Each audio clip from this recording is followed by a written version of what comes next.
after. Midnight.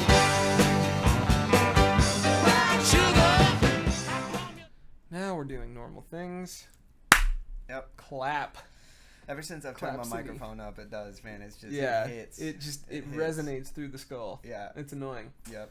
Oh well. How's your week been? Week's been good, man. I started with the new company. Good.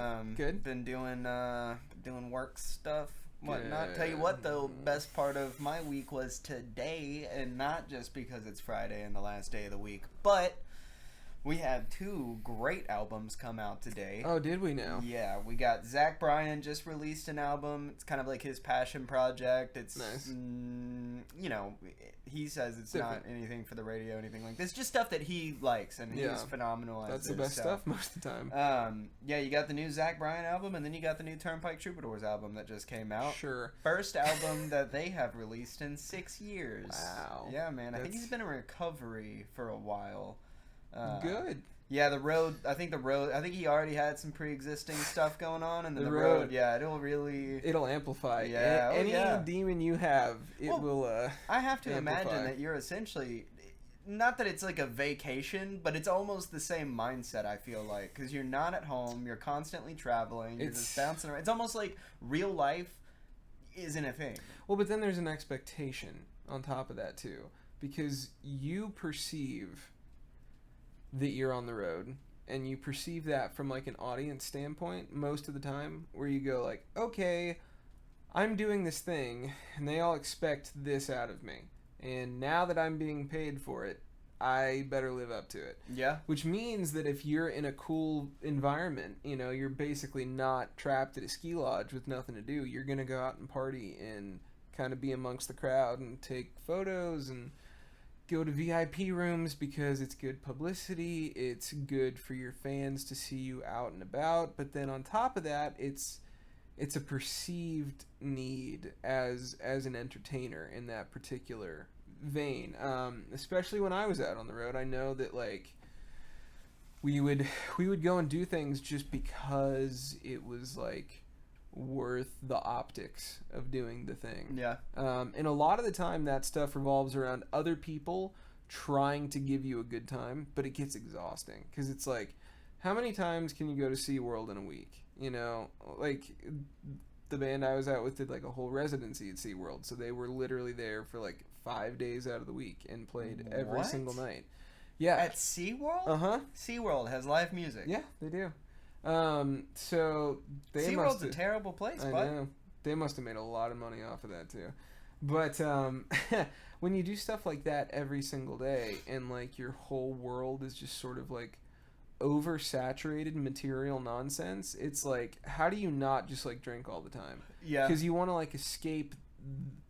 You want to escape what is literally man-made escapism. It's theme parks and these, festivals and carnivals and state fairs and amphitheaters and literally like casinos and golf courses. Like you only ever go to places where it's fun to be and people expect you to live it up while you're there. So yeah, you make a lot of money on the road, but you blow a lot of it too, keeping up a public image. And it's crazy how like ingrained into the career field that particular part of it is. Yeah, I mean, it's almost part of the culture, especially like It drinking, is, yeah. drugs, shit like that. Man. It's the whole sex, drugs, rock and roll thing, and it goes for every genre of music nowadays more than ever, because that's all that people gravitate towards. They want to go towards luxury and excess, and finding people that represent a culture and a lifestyle that they would like to appropriate onto themselves. Yeah, I mean, that's especially with like rap and stuff. I know Yeah. that yeah. it's very heavily influenced by a life of luxury and Yes. look at all these things that I have and I'm balling out. But even still, for like country, maybe on the opposite end of the spectrum, although I would still consider country closer to rap than any other form of music because they're both cultural music. I was wondering how you were going to tie that in. Yeah. No, it's because it's true. You talk about what's rooted in culture in both musics. It's folk music, effectively. And the reason that rap is so, like, engrossing to the culture that it embodies is because those people every single day are trying to live more like that culture. Same thing with, like, country... nationalist type people who want to uphold certain tradition value. That's going to be sang about in the songs, along with all the sort of like things that go with it, the cowboy boots, the beer, the tractors, the fields, all of it. Country's a funny genre, man. It is a funny genre. You have, it's almost like you have two different types of country, right? You have like, I'd say you have like 6 different. Well, you do. I mean, realistically, you do. But nowadays, a lot of it is either millionaires pandering to the working class. Yep. And they're singing about things that they haven't no longer in have a long to do, time. if they even did experience it. Yeah. Or, well, you take someone like Taylor Swift, who's now literally the biggest artist, like arguably. ever. Yeah. But did you see where they're putting her like book list in college curriculum? Yeah. Yeah, you can study Swift in college. Disgusting. What do you mean? I hate that. Bro. Hate that. I would vote her as president, my man. She's very mediocre. Everybody, I know a lot of people that would agree. And listen, I used to think that too. And I'm not saying that she's the best songwriter to ever. Oh, she's not, because well, 5 people. Right, write I was gonna say songs. she's not really writing her music anymore. Yeah. But although she'll do a Taylor's version for damn anything. Well, you understand why all that I is, do. right? So yeah, and like she split with Scooter Braun or whatever recently, which I mean, I get. He owns every master that's ever been recorded at this point, basically. I mean, dude is basically like the music evil empire. He's taken over Jimmy Iovine as being like the big bad in the music industry. Yeah, I mean, listen, I love all the Taylor's version stuff. I do, man. Look, it's better than the originals. Yeah. Which is saying something. Well, I mean, most of them, I feel like most of them are the same, just re-recorded, and that's why it's called Taylor's version. Well, okay, fair enough. My favorite artist is her producer, so I can't say too much, I guess. Who? Jack Antonoff, the guy who is the lead singer and orchestrator and basically everything for Bleachers. Oh, yeah. That's her producer? He's done everything since the 1989 album. Really? Yeah. Oh, that's pretty cool. Yeah, everybody. If there's been a Grammy or a gold record in the past 10 years, like he's somehow been a part of it. Yes. That's pretty cool. It's insane, especially because he makes such outsider music, which I think is really cool because you can tell he's not forgotten his roots, even though he's like mega famous and very, very rich at this point. Yeah, but I mean, a cool thing about his position is he could realistically probably walk the street most days, and most people wouldn't stop him and be like, "Oh my God, you're famous!" Like, yeah, no, that's a cool spot to be in, man. Being a producer is like a sweet spot. Well, but he was the guitar player for Fun. That was how he got into the mainstream. What are some songs from We Are Fun? Young? Oh, yeah, okay. That's like the big one. Some nights. But yeah, I mean, he was that band was short lived. Yeah, they're not still 2 albums. They're not still working on music, are they? So unfortunately, I know far too much about this. So Andrew Dost was the keyboard player and the trumpet player for Fun. He also did all the like arranging and synthesizer stuff. He exclusively has done film scores since he left Fun. The lead singer Nate Roos, he did a solo album. He had that really big song with Pink, Just Give Me a Reason. That's him. Just give me a reason. And that was kind of the end of his career. I think he just like decided to go. I think he's got a kid. I think he's married. I think he's just kind of doing his own thing. And then Jack just became the biggest producer in the world. So who was the singer? Nate Roos. Okay. Yeah. Why do you know so much about them? Just because you're super into... I was super into Fun because their first album is insanely good, Aim and Ignite. It's like pop, but it's so orchestrated and so like experimental. It's very much like the kind of music I make, where it's just like pop up front, but like so many like tangents written into the song, which I guess is really where I got that from, because I was a huge fan. But they were cool because they had like this weird underground cult following. They were big in New York just as like a club band before they got signed or anything like that. So they had a lot of like MySpace videos out that you could like watch and go back to. Are they that old? They are that old. Yeah. Yeah, cuz Steel Train is either Steel Bullet or Steel Train was, I think it's Steel Train, was Jack Antonoff's first band, and he fronted that and sang and played guitar, and that was like a big garage rock band in New Jersey, and they played like everywhere that like teens would hang out. Effectively, they were like the teen band. That's when Jack Antonoff was dating Scarlett Johansson in high school. Nice. Yeah. So then he moved to New York, and they all kind of met up, and I think it was like 2010-ish. He stopped doing Steel Train, and like 2011 to 12 is kind of when Fun started doing stuff, and then they got real big like shortly after, like 2014. At least I think so. I could be off by a couple of years, but that sounds like. Is MySpace even still a thing? It is not. Yeah. Someone bought it and they tried to make it a thing again. They rebranded it. There were commercials a couple of years ago, like huge everywhere.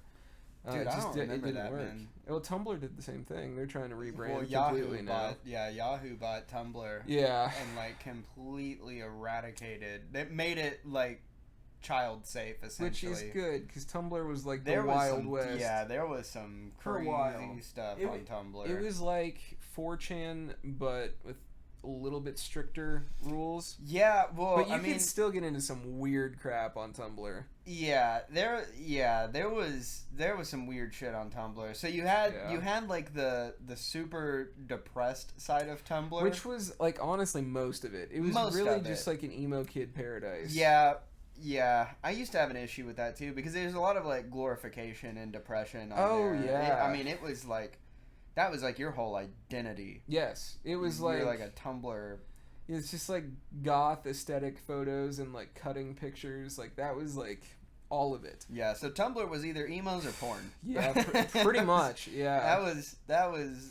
Well, and then there was the weird thing about Tumblr too, where you could like shuffle, and it would just like take you to like a random spot, and that was like really dangerous, because you could end up in like.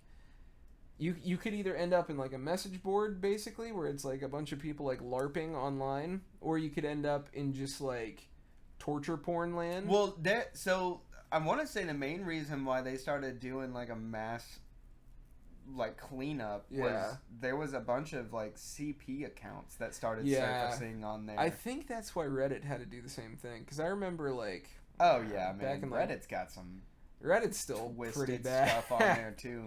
That's the thing, though. None of them are as bad as 4chan, though. No. 4chan is just the worst. Well, and the cool thing about Reddit is that there is a huge light side to it. There's tons of great things on Reddit. It's just you kind of have to search for, like, the bad stuff, but it's there if you want it. I don't know. You could... Another one that had the shuffle button, and it would just take you to a random subreddit, and you would be like, alright, let's see what I can't... You can't type anything into Reddit without some form of porn popping up. That is true. There's always some. I don't know. I've played a game with it before. I've literally you any word. Yeah, I mean, you could type in beach, and then you'll go to media and you'll start scrolling, and I guarantee there'll just be an NSFW. It, right, it'll be like NSFW, like public beach porn, and it's like, why is this? I don't understand. Is there people that have a fetish for this? Like, why is this a dedicated page? I think that's the interesting part about Reddit, and really what everyone commentates on when it comes to like censorship online. Yeah. Because like it is the Wild West. The whole point is that it's a subculture for anyone who's got a subculture. There's something for everybody. Yeah. Literally. I mean, I think that's the tagline, actually. Really? I think that might have been like a Reddit tagline. But missed out, man. I should have been a marketer for Reddit. Like in the marketing department? Yeah, right. That'd be cool. Oh, would it though? Speaking of something that blew up my Reddit page yesterday, and it's world news. We got to talk about it, I guess.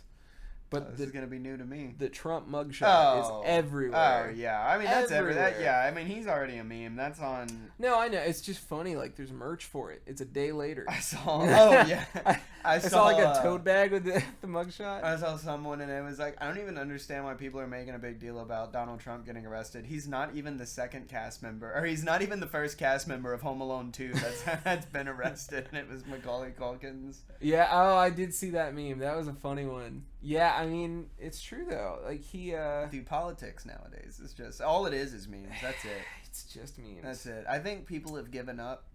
I think, now everything's just a joke, because if you don't laugh about it, you're gonna cry about it. Yeah, America specifically. I mean, do you think that that's true, or is it just because we're not like a lack of patriotism? No.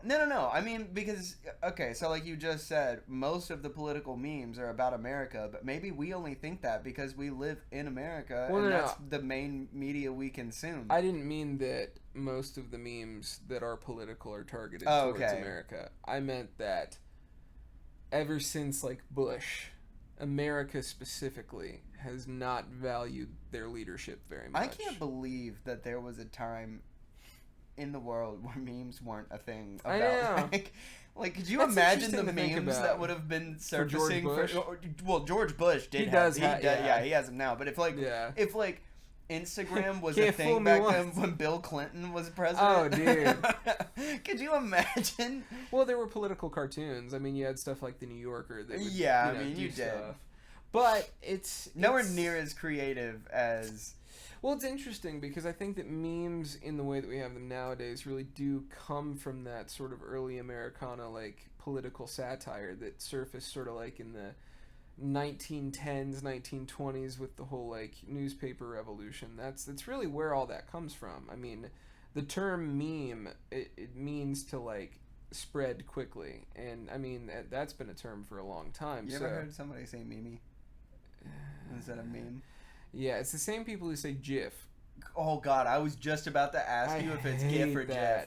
It's GIF drives me crazy. It drives me. It's not peanut butter. No. It's GIF. I don't understand how you're even getting GIF. It's like people like Jeff. Oh, God, I was about to say that. It's the GOFF. Yeah. Yeah, that's stupid. Which, I mean, I get, like... I would change my name to Jeff, but spelled correctly. Yeah, same.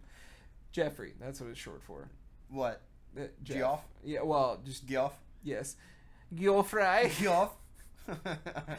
Oh my gosh, yeah. So, weird world we're living in right now, I feel like. Yeah, just in America, like, specifically, though.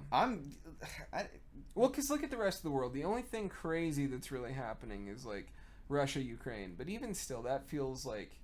Okay, but then more again, propaganda than actual reality at this point. I feel like there's no way that that's true. I feel like it's just because we don't see... I'm sure there's, like, hometown plights everywhere. Right, that's... yeah, it's just weird that... I feel like America is broadcasted to everyone. Like, every country knows what's... Right, everybody knows what's going on in America, it seems like, all the time. That's very true. But I couldn't tell you shit that's happening in, like, Germany right now. Yeah, I know nothing of German politics. Nothing. I don't even know how their parliament works or if they have a parliament. I have no clue. None. Although, I know Australia is closer to what we do. Don't they have a prime minister? It's either that or a president at this point, I'm sure. Because everywhere is pretty much either a democracy or a republic. Yeah, especially Russia. Well, they would call themselves... or China. Again, they would call themselves, a democracy. Yeah, right. But again, that is a great example of the Liberal Party run amok. And then, of course, Germany in the 30s is a great example of... Is North Korea the only country with a dictator now? I'm not sure. No, I'm sure there's, like, African countries. I was going to say, I'm curious if there's an African country. I don't know if they're necessarily dictators anymore or just, like, warlords that are just sort of, like, terrorizing the villages. Because I know that happens a lot. They're kind of like the pirates. Like Somali pirates or whatever. But I know in Uganda and Nigeria, it's, like, really bad, the gangs and stuff. I follow a couple of Nigerian commentators on YouTube who speak really good English and make, like, funny remarks about, like, American politics, like, up against, like, how it is in Nigeria. It's very interesting because he'll be like, oh, you think this? Well, come to Nigeria and you can have all of the muggers and beggars trying to take you away all the time, and like it's I don't really know interesting. anything about Africa, really. I don't know anything about any other country for the most part. Yeah, For the most part, I can tell you Yeah. the basics. yeah. I can give you the basics. I was having this talk with a coworker the other day, and I want to see how you think this would work. Okay. So you know how there's like currency exchange, right? Yes. So like when you go to a foreign country and you have money, you have to change You it can to their convert. currency. Yeah.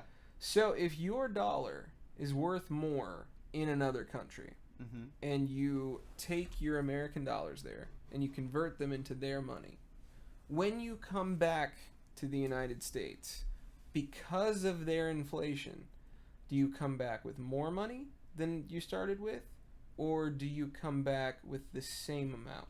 The same amount. Right. He thinks you come back with more money? No, You think you come back with more money? No, it's more like I was trying to run the thought experiment and see if there's like a way to like gain on a currency exchange. Yeah, I mean, But I don't know how you do it.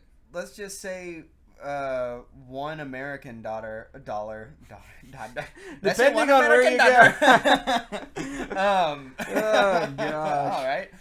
All right. We're gonna use whole numbers just to make it easy. So let's just say Sounds good. $2 American is worth $1 Canadian dollar. Sure. Right? Okay. So if you go over there, I don't know.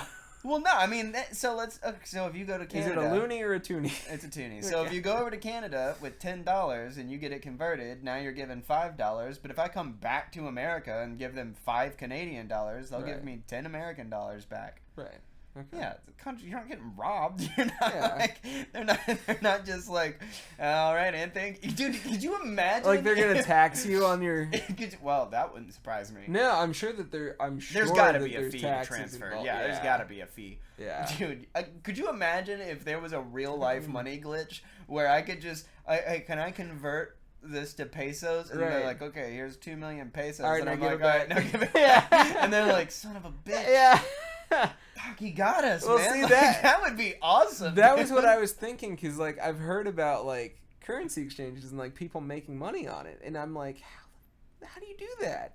But I think what they're talking about is I think the banks make money on it.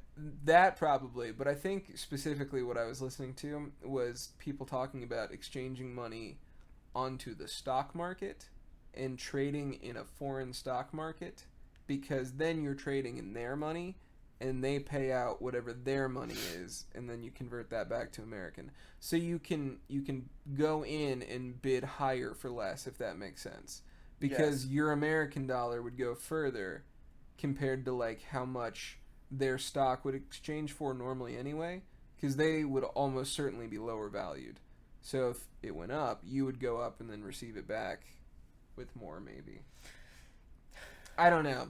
There's some kind of foreign exchange dude, people are doing. I have looked into investing in stocks and It's too much. Trading on options, and I've read. I don't want to do it I don't myself. understand any of it. It's just so volatile. I want to pay someone to do it for me. Well, yeah, but then I feel like you don't get rich that way. You know what I mean? It depends. It depends on how aggressive your broker is. Well, that's true, because you can tell them. You can be like, I want you to play it super safe or super aggressive. Yeah, and they'll tell you like, okay, I mean, like, you might lose all your money though. Right. If you want me to play aggressive, you might lose everything. Right. Well, so this is how my grandmother got fairly wealthy. She was one of the first women to work in the Pentagon back in the 50s, and she always had government jobs where she had good salary and good health care.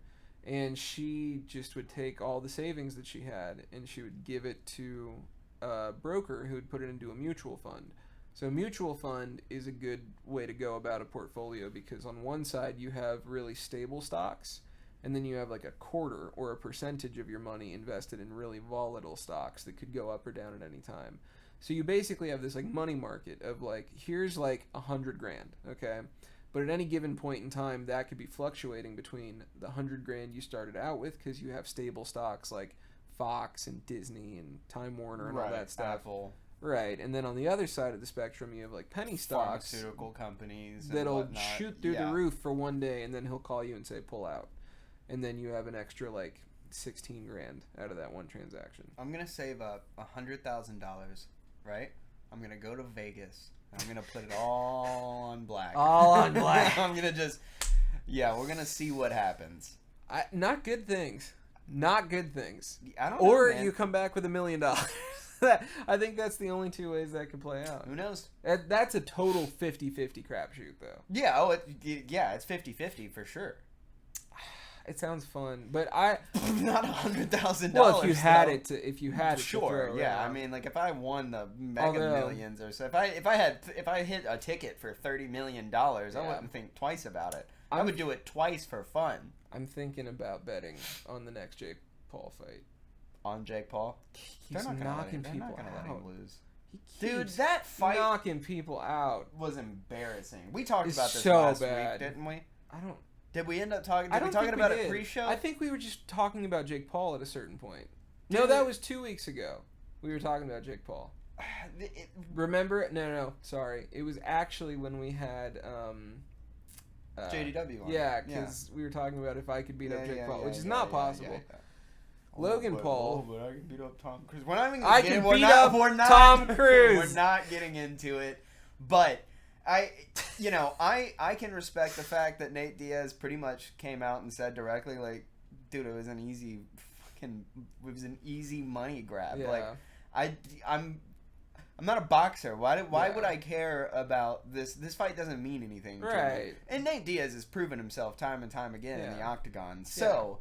I mean, he's a great fighter. Still, but man, it was disappointing watching it because it was just like, man, I just wish you would try though. But why not knock his head off? He's not disciplined in boxing. He's not, and that's the thing. Boxing is interesting. It was like watching him get bullied. Yeah, well, but that's what a good boxer can do. That's why I think it's so interesting the turnaround that Jake Paul's had. I want to see the Logan Paul Dylan Dennis fight. That's what I want to see. Logan is just gonna. He's falling off the deep end, bro. He's gonna get seriously injured soon, and he's not gonna have a career. That's what's gonna happen. I'd put 100,000 on that. Next couple fights, he's gonna get injured. On Dylan Dennis? No, on Logan. No. What I'm saying is, are you saying real fights? Or are you talking WWE? No, real fights. Okay, sorry. I forgot that he's doing that crap now. Listen, I will say one thing. He looks like a super villain. Well, he does, but he is impressive with his acrobatic feats and whatnot. I mean, it is impressive. He ain't no Jeff Hardy, though. I don't know, man. Some of the stuff he does. Nobody's Jeff Hardy. Jeff Hardy does not care about his well-being. He didn't. He didn't back then. They were doing wild shit. Yeah. He's not bad. He's not terrible. He's just Creed. Yeah, he's not terrible. He sounds like Nickelback. Don't belittle Scott Stapp like that. I forget that Number you get one. offended. Or Chad Kruger. Okay? Do you know which one's which? Which one? Two names. Scott Stapp, Chad Kruger, Nickelback, Creed. I Put them together. do know. Scott Stapp is Creed. And, and another one's Nickelback. Dude, you want to talk about a dream guest? I would lose it if we got Scott Stapp. I think he lives in Nashville. Yeah, he lives in Nashville. Look, if you get him, and Creed's making a comeback. Okay, if we get him, Scott Stapp? Yes. Then we never talk about Creed again. Why? Why would we not talk about Creed? Dude, Creed is... It's like I punched you in the balls. Dude, listen, I don't care what anybody says, man. They are a great band. They're a great band. Human Clay was a revolutionary album. Okay? Bangers. Nothing but bangers. It just brings to mind bedazzled bootcut jeans and frayed flannel shirts with... Bring it back. No. Bring it back, dude. Absolutely Bring not. it back. But I think he didn't really dress like that, though. No, I know. He was more... He had the chin strap thing going on. No. I hate that. No, he didn't have a chin strap. He just had long hair. He was baby You had the shaved. chin strap for a little bit. I never had a chin strap. You were bordering on. I never had a chin strap. Okay. I did for some reason for a little while, and my friends let me do this, and I've told my mom, I can't believe you let me leave the house like this. I can't believe you've done this. I could not believe you've done this. I had sideburns for a little while, and that's embarrassing. Like mutton? No. Not like mutton. Like, just from here down. Oh, you pulled the hide. Yeah. Yeah, they weren't bushy, though. No, they were like just 70s, like... Straight down, dude. Yeah. Awful. The Lemmy. Awful. That's bad. I can't believe people let me do that, dude. Your dad's a biker. I mean... Yeah, but he doesn't even have sideburns. He's got a freaking should. beard. No, nobody should.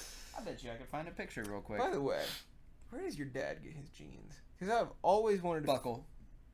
That's it. I guarantee you that's what it is.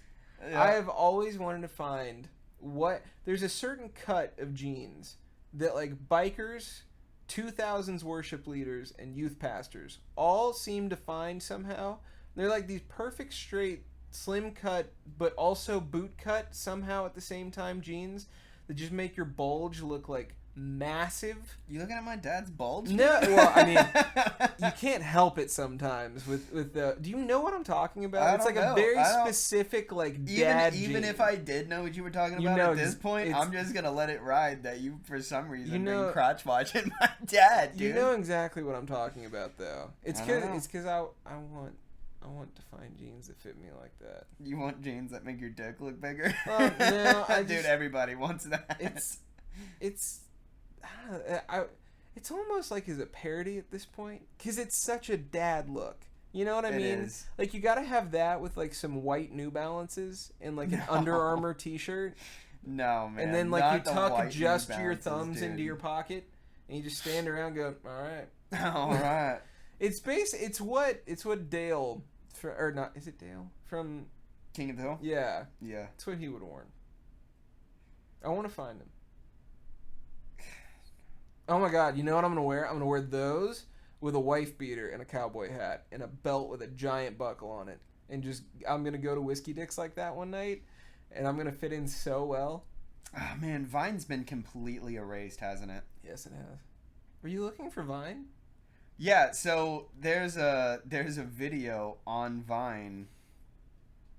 There's a video on Vine of me on Darren's old Vine, and it's me with the stupid sideburns, and so I was gonna show you real quick. That would he might have it on his Twitter, so I'm going to his Twitter super quick. Yeah, I mean, crazy. Like I said, dude, I deleted my old Facebook, I don't let anybody know what my Facebook is. Because why would I? I don't use Facebook. The only time I'm getting on Facebook is when I'm looking at cars I can't afford. Music equipment for me. I get it. Something about scrolling through Marketplace that's just why do I satisfying. gotta jump through so many hoops? They all say that. Verify your account? I don't know. Nah, bro. Not worth it. I don't. If we can find it and we can screenshot it, I'll put it in the thumbnail. You with the sideburns. Dude, I don't use Twitter. You mean X? No. Oh, fuck. Dude, hell yeah, bro. I don't even know how I guessed that. Good job. That's like winning the lottery when you guess a password that you haven't used in forever. It's like one of the best feelings of this generation. I have no idea how I figured that out. Hilarious. Twitter's so stupid, man. I freaking hate it. Yeah, I've always hated Twitter. I've never liked Twitter. I've never used Twitter. I've never been able to figure out Twitter. Twitter doesn't like me. I don't like it. I'm not able to be good at Twitter, I think. Oh, God. I'm gonna freaking lose. I need too many words to express what I'm going to say, which is probably not a great thing. All right. I'm getting close, dude. I'm on a mission at this point. I understand that this is an inappropriate time to be doing this. I don't care, though, so. Okay. That's fine. Man. I'm on the 3rd Pirates of the Caribbean movie right now. I freaking love Pirates of the Caribbean. Me too. I am such a fan of Pirates of the Caribbean. Me too. I don't understand how people don't like it. Yeah, what? There are people that don't like that movie? Yeah, there's people that don't like it, dude. But I don't know what it is about Pirates of the Caribbean, but because pirates are awesome. We need a pirates comeback, like just as a thing. We need more pirate stuff. it's a funny thing because pirates are super cool, but when people are super into pirates, that's super lame. There's a healthy balance. So pirates are cool. The pirates themselves have to be cool. That has to be removed. Right, like Jack Sparrow's cool. Yeah, but I never got into black sails and shit like that. But like if I walk up to your bonus room and it's pirate themed, you're a grown man, that's an ick. Oh, for sure. That's a big ick. Oh yeah. Well, because that person is. Let me describe that person for you because I know someone like this.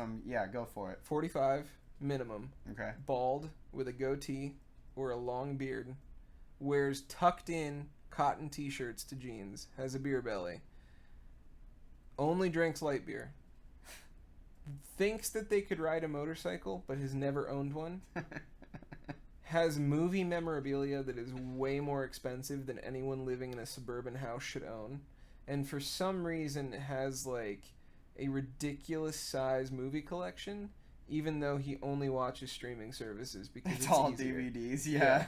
You got a crate of DVDs for no reason. So you're pretty close, right, to the person that I'm thinking of. You're a little, and is either a drummer or a bass player. Never played an instrument in his life, I don't think. Okay. Has a motorcycle license. Never bought a motorcycle. Took the classes though. That's more than most. Yeah. Oh, wears a bandana.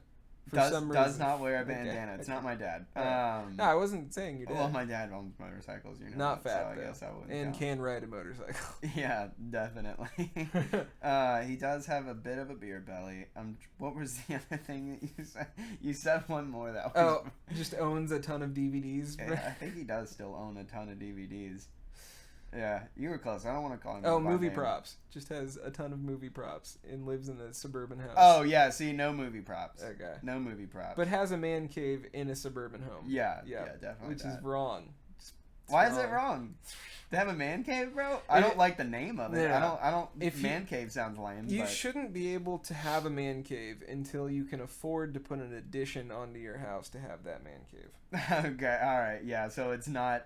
Yeah, it can't be your bonus room. Right. You can't just claim a whole room of the house and say that it's yours. Yeah, exactly. That's the problem. Where are you supposed to hang out, man? Well, or just like I want to build a library really bad onto my house at some point. God, of course you do. It's been a dream forever. Why is that not even close to surprising that you want a library? It's gonna have a secret door to get into. Oh, if you pull the third book on the sixth shelf, it opens up a... That's exactly what I want. It's got my $100,000 bourbon collection. And if you look to the left, you'll see my array of pipe tobaccos. just jars of pipe tobacco. Yeah. And for some reason, I want to own a pair of Ben Franklin's glasses. Yeah. Again, somewhere not surprised. Ben Franklin, which is kind of cool. I mean, I think that would be cool. Or like a bust of like Caesar on my desk, like a giant like granite sculpture of Caesar. Yeah, I can see all of it. Very tall fake plants and like. A lot of people don't know this, but this pipe is actually the corncob pipe that Frosty the Snowman himself. You see how it's a cartoon? Yeah. Oh my gosh! I just pull it out. Man, yeah.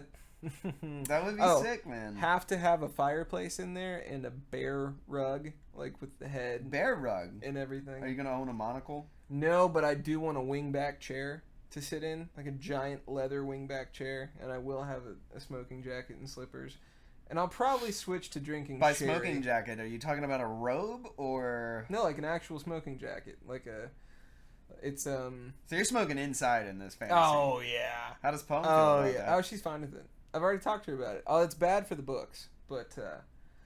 Yeah, but the books are just there for show. Most of those books have never been opened, so they're all leather bound though. They're all leather bound books. It's just the Encyclopedia Britannica repeated 5 times. It's just Pirates of the Caribbean fan fiction that I wrote. Yeah, Captain Jack leather journals. So it's just a room for my memoir. that I don't have any interesting stories You from. want to swap my poop deck? Absolutely not. Oh man, but here's the cool thing about this library in my head.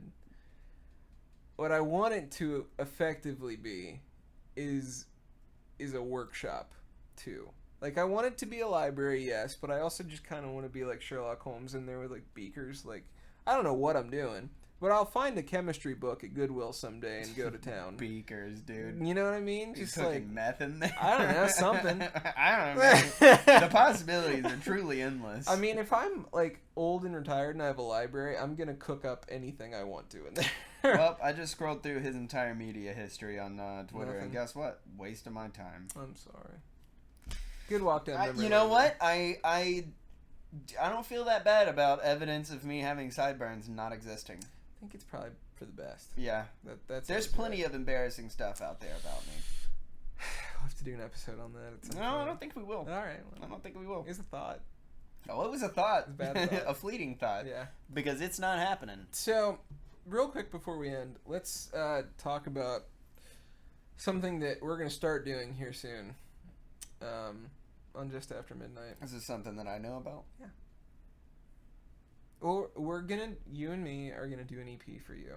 Right. With the songs that you've written. Yes. But it seems like we're steering towards having a little bit more of our own musical content coming to the channel, which I think will be very fun, especially for our loyal followers and friends that happen to pay All attention 30 to of this. you. Well, because here's the thing, though. I think what's really cool about this is we do have a platform specifically for our group of people. Yeah. And people that watch and stuff like that. And I think that this is an especially good time for us to start doing what we said with this channel from the beginning, which is it's media, it's entertainment. We want this to be like a production company, not just a podcast, not just a singular thing. So I think this is a good time for us to start releasing more multimedia stuff. And so I guess this is like a teaser for music to come, because it seems like we're going to be doing a lot more of that here, which is cool too, because I think we're also going to be doing shorts and skits and stuff like that. I'm super excited about skits. I'm super excited about music. And we'll obviously keep everybody updated and start booking events, man. We were just talking before the show, there's this new bar that just opened up in the square down in Murfreesboro, and we're talking about maybe playing some live shows there, doing some cool stuff. So yeah, I think a big thing that we want to do with this channel and with the Just After Midnight brand, maybe we should start doing lives on the Instagram either before or after That'd the be show. fun. We could just literally it's just us kind of hanging out, playing guitar, singing, doing whatever. Yeah, I think it's a good idea. It's the after show. Well, and we could stream the shows themselves as well. But yeah, I think it'd just be, it'd be good for us to do it. But also, I think what we want to do with this whole brand is do live stuff too, and really engage with our community and start to build a community. So I think us doing music and skits and working with different local events and stuff like that is going to be sort of what our next steps are as far as like expanding Just After Midnight. Yeah, dude, we got to start getting our name out there.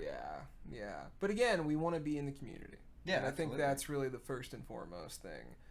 We want it to be a big communal, fun experience for everybody, where they can kind of share in the creative process with us almost. You know what my dream is? Yeah. I want to be able to put on shows like Live on the Green. Yep. Like daytime shows, right? Yeah. So it's like a 3-day, like a weekend event, every day, different bands. I'm sure that comedians. I'm sure that at some point down the line, a jam festival will happen. Yeah. And that's gonna be sick. Between that and owning our own venue would be that would be peak. If we could own a venue where we could throw stuff in Nashville and like film it all the time. Kind of like how is it Basement that always does like goth night or emo night? Like that would just be cool, dude. Own a venue with like a just bar. Document it. Because that's the crazy thing to me about local venues. A lot of the history is so like word of mouth and like passed down by like it's kind of like a local bar or something like that. But I think we're in the day and age where it's easy enough to record that history and it's special enough to the people involved in the community that if we had a place like that, man, we would just have like so much There's a lot of stuff that might happen that they don't want on camera broadcasted. And that might be true, but I think that, either way, there's a lot of possible really fun content that could be pulled out of that. Yeah, 100%. But anyway, I guess that's all. Has this been the Just After Midnight podcast? I think so. All right. Bye. See ya. After midnight.